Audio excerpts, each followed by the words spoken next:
Bonjour à tous, et pendant que ce nounours fait la gueule, eh bien on va parler du Honor Play, le smartphone gaming de la part de Honor justement, et se plaçant face au Pocophone F1. Un design soigné et en métal, ce qui fait la principale différence face au Pocophone F1, le Kirin 970, bien évidemment on est chez Honor Huawei, leur propre processeur, un écran de 6.3 pouces, 4 Go de RAM, 64 Go de stockage, 3750 mAh, toujours le jack qui est présent, heureusement, un lecteur d'empreintes, le 16 mégapixels d'ouverture 2.2 et le tout pour actuellement 300 € au moment de la vidéo. Si vous êtes intéressé par le test complet, vous avez le test aussi qui arrive le lendemain de ce test-là et on passe tout de suite pour voir un petit peu ce que ce Honor Play donne globalement.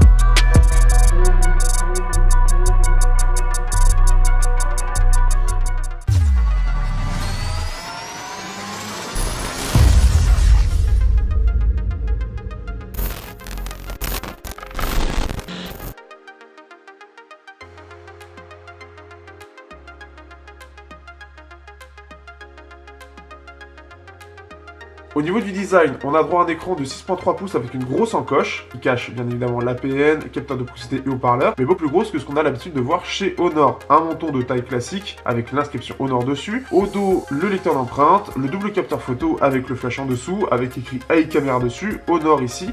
Donc ça reprend comme le 8X au niveau des écritures tout en longueur. Ici, l'USB-C, le haut-parleur, le jack avec les antennes. Sur le côté, vous avez de la partie droite Power et volume. Et côté gauche, vous avez droit à la partie SIM et SD, donc double SIM ou SIM plus carte SD. Un design en soi assez classique qui reprend un peu les lignes entre le 7X et le View 10.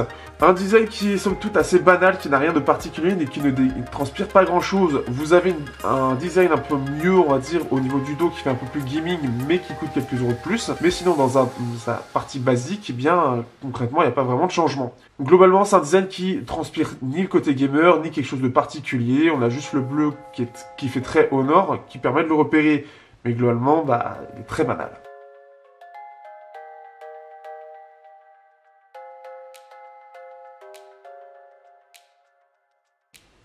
Au niveau de la surcouche, on est sur du EMUI 8.2 et Android 8.1. Quelque chose qui n'a pas vraiment changé depuis les autres Honor. Et surtout, le problème, c'est que ce n'est toujours pas fluide. Il y a un réel problème avec ça, que j'avais déjà remarqué sur d'autres Honor, et ce n'est toujours pas réglé. C'est un problème que je trouve un peu dommage, surtout sur des smartphones qui sont quand même un peu chers, et surtout que d'autres concurrents font mieux. Globalement, après, l'expérience est plutôt bonne, au-delà de la fluidité. La RAM est un peu agressive, je trouve, sur ce Honor, mais surtout, ce qui est bien, c'est qu'il y a quand même quelques fonctions supplémentaires, tout en ayant un design qui ressemble beaucoup à du Android pur, mais avec pas mal de petites retouches de la part de Huawei et Honor. Au niveau de l'écran, on est sur du 6.3 pouces en Full HD, un écran qui est plutôt bien et qui va ressembler au Pocophone dans le sens où entre le châssis et l'écran, on ne verra pas de la différence de teinte, quelque chose qui est assez rare et qui est quand même appréciable. En plus de ça, on a des bons contrastes, des bonnes couleurs et globalement une bonne réactivité de la dalle, donc pas de soucis de ce point de vue-là. C'est une dalle qui est plutôt jolie et agréable à regarder au quotidien, donc assez agréable et on sent qu'il y a eu une certaine priorité sur cet écran.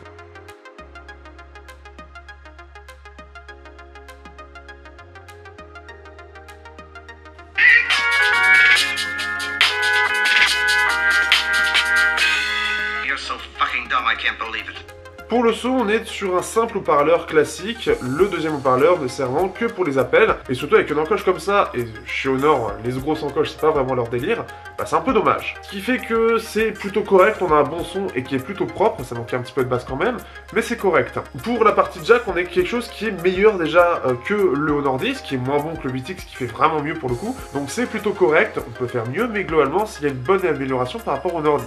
Pour la partie photo, on est sur du 16 mégapixels en ouverture 2.2. avec un deuxième capteur en 2 mégapixels pour la partie bokeh. Faire du ouverture 2.2 en 2018 sur un smartphone à 300 €, c'est très moyen et ça passe pas forcément, en tout cas pour moi ça ne passe pas.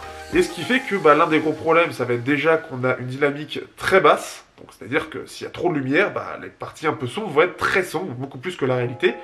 Et en plus de ça, bah, forcément de nuit, bah, ça va très vite se casser la gueule. Ce qui fait que je vous conseille d'utiliser le mode HDR, qui est un mode à part chez Honor. Il faudra peut-être qu'un jour ils changent ça quand même, parce que c'est pas quelque chose qui date d'hier. Et surtout que tous les autres sont en HDR automatique et qu'on peut changer facilement. Et le truc, c'est que ça relève quand même un peu le niveau. Néanmoins, l'appareil photo n'est clairement pas au même niveau que beaucoup de concurrents. Par exemple, si on prend le 2K7 Plus, il fera bien mieux. Donc ça, c'est déjà une première chose. En plus de ça, Google Camera n'est pas compatible. Ça, c'est l'autre chose. Pour la partie vidéo, vous avez du 4K 30 fps, mais stabilisé de façon seulement électronique. Ce qui fait que si vous ne bougez pas, la stabilisation sera plutôt correcte. Par contre, si vous commencez à marcher, là par contre, attendez-vous à vomir un petit peu, parce que ça bouge tellement qu'on n'a pas forcément l'impression que c'est stabilisé électroniquement.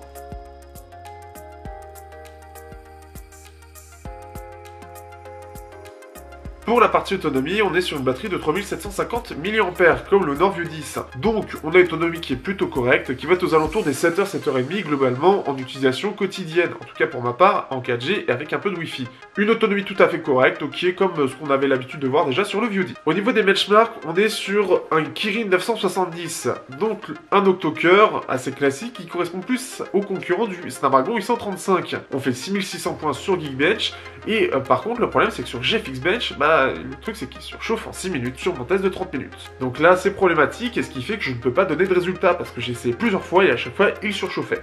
L'autre chose c'est CPU Throttle Test que j'utilise pour les tests longs qui permet de montrer le comportement du CPU pendant 15 minutes à pleine puissance. Et clairement par rapport à ce qu'on a l'habitude de voir, là la gestion est assez mauvaise, il va perdre jusqu'à 35% de ses performances pendant le test de 15 minutes. C'est pas terrible et clairement il fait pas partie des bons élèves. Comme je ne l'utilisais pas avant face au View 10, je ne saurais pas dire quel était le comportement de ces derniers. Donc après globalement c'est pas extraordinaire, c'est même un peu moyen. Mais en jeu ça restera correct, mais clairement sur Fortnite par contre, si vous regardez, ça lag beaucoup.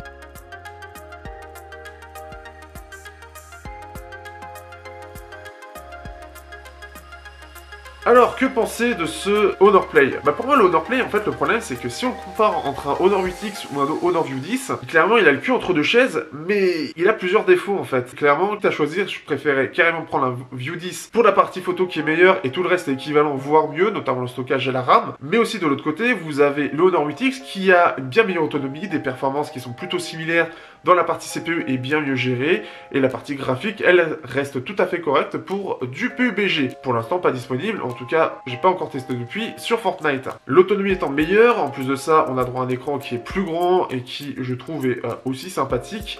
La photo est mieux, bref, à part le micro USB, le Honor 8X a pas beaucoup de défauts, alors que pour le coup, le Honor Play, c'est son seul avantage par rapport au 8X. J'ai un peu du mal à le comprendre dans la gamme Honor, et surtout qu'il se place face au Pocophone F1 qui a un droit à un meilleur processeur, déjà. Le support du Google Camera qui va permettre d'améliorer la caméra, même si elle n'est pas extraordinaire, la caméra du Pocophone, elle reste meilleure, à mon avis, même certain, que ce Honor Play qui est trop limité pour diverses choses.